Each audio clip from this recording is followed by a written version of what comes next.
ప్రియమైన వారులారా, మీ అందరికీ నా హృదయపూర్వక వందనాలు. అందరూ బాగున్నారు కదమ్మా? వాక్యము చదువుకుందాం. కీర్తన గ్రంథం 15వ అధ్యాయం 1వ శరణం. యెహోవా, నీ గుడారంలో అతిథిగా నుండదగిన వాడు ఎవడు?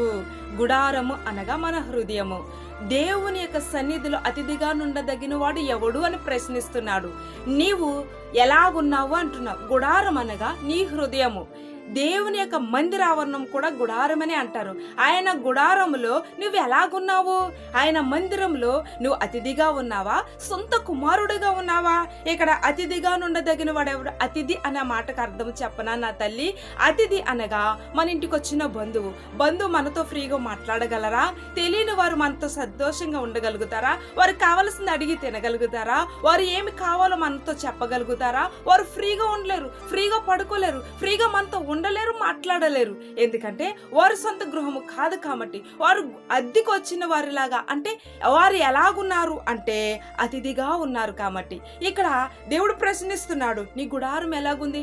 దేవుని యొక్క జీవితంలో నీవు నేను కూడా ఎలాగున్నాము? ఆయన గుడారంలో అతిథిగానే ఉంటున్నామా?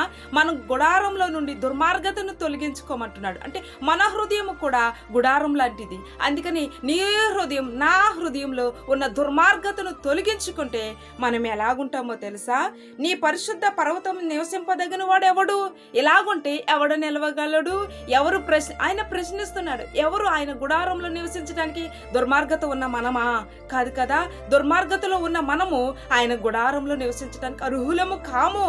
అందుకనే ఎలాంటి వారు నివసిస్తారంటే యథార్థమైన ప్రవర్తన కలిగి నీతిని అనుసరించాలి. మన గుడారంలో యథార్థత ఉందా? నీతి అనే మార్గం ఉందా? దేవునికి ఇష్టమనే సత్యమనే జీవితం ఉందా? నీ గుడారం, నా గుడారం ఎలాగుంది తల్లి? దేవునికి అతిథిగానే ఉంటున్నామా? తండ్రి కుమారుడి జాలి పడతాడు. మనము మన తండ్రి దగ్గర ఫ్రీగా ఉంటాం, ఫ్రీగా మాట్లాడగలుగుతాం, ఫ్రీగా ఆడగలుగుతాం. మరి ఈ రోజు అతిథిగానే ఉంటున్నావా? జాగ్రత్త, అతిథిగా ఉండమని దేవుడు మాట్లాడుతలే. దుర్మార్గతను కొట్టివేసుకుందాం, దేవునికి ఇష్టలుగా బ్రతుకుదాం. చిన్న ప్రార్థన చేసుకుందాం. దేవాని కొందనాలు, మా యొక్క గుడారమును శుద్ధి చేసుకుని గుడారంలో అతిథిగా కాకుండా నీ సన్నిధిలో సొంత బిడ్డల వలె ఉండటానికి అర్హత దయచేయని, దుర్మార్గతను కొట్టివేసుకుని నీ యొక్క రాజ్యంలో వారసులు ఉండుటకు నీ కృప దయచేయమని యేసు నామములో ప్రార్థిస్తున్నాను తండ్రి. ఆమేన్.